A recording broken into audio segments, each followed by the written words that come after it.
When you think of Switzerland, what comes to mind? Snow-capped mountains, luxury watches, decadent chocolate, and unshakable wealth. It's the picture of perfect stability, a financial fortress standing tall in the heart of Europe. But beneath this veneer of calm, a financial time bomb is ticking. An unseen crisis, powered by the very thing that makes Switzerland so successful, is threatening to destabilize the nation from within, with consequences that could ripple across the globe. So in this video, we're going to expose the unseen economic crisis in Switzerland. We'll uncover why its greatest strength has become its greatest danger, and ask the critical question, is this time bomb about to go off?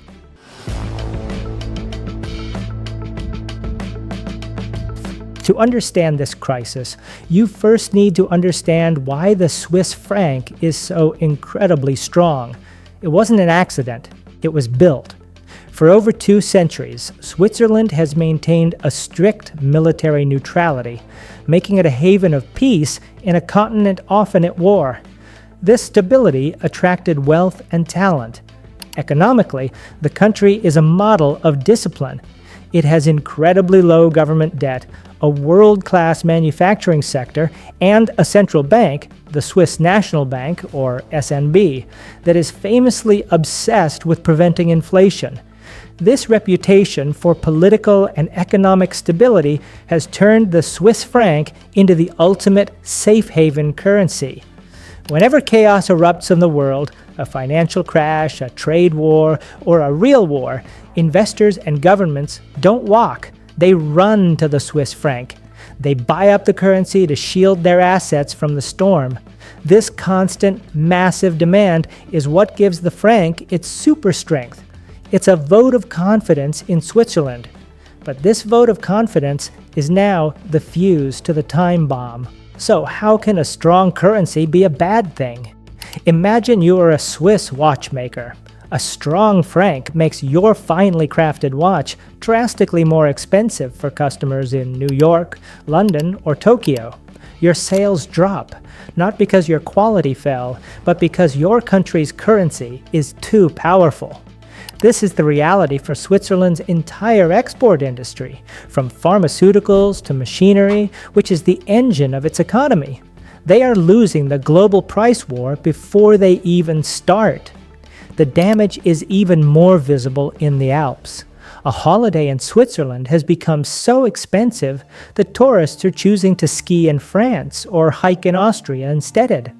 Hotels sit half empty and restaurants struggle. This isn't just a bad season, it's a slow-motion strangulation of a key industry. But the most dangerous part of this crisis is internal. A strong franc makes imported goods dirt cheap. To compete, Swiss domestic businesses are forced to slash their own prices. This triggers a downward price spiral known as deflation. And deflation is an economic poison. Why buy something today if it will be cheaper tomorrow? People stop spending.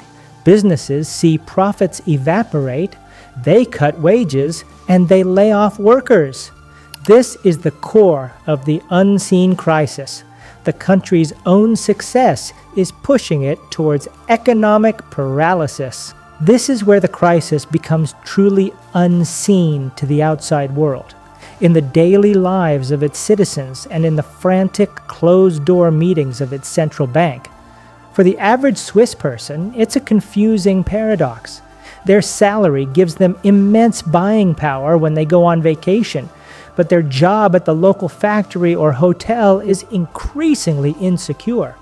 The high cost of living doesn't go down, but the risk of unemployment goes up. To fight this, the Swiss National Bank has been forced to take some of the most radical and desperate economic measures ever seen. For years, they implemented negative interest rates. Think about that. Commercial banks were charged money just to deposit their funds with the central bank. It's a policy designed to make holding your own currency as unattractive as possible. When that wasn't enough, the SNB declared open war on its own currency.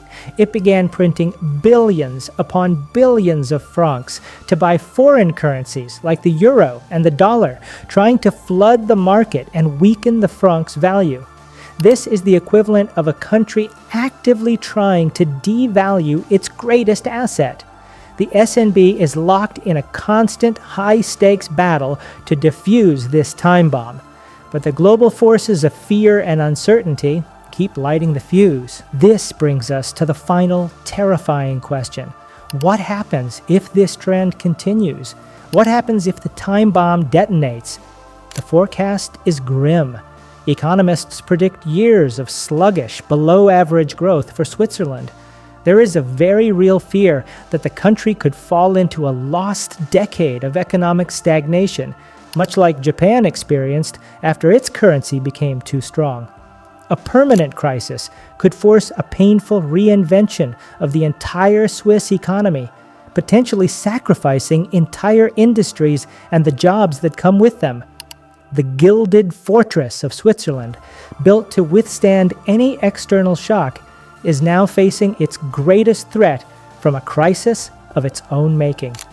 The ticking you hear is not just a sound effect. It's the sound of a countdown for the Swiss economy. While tourists admire the serene lakes and mountains, an intense economic battle is being fought just beneath the surface.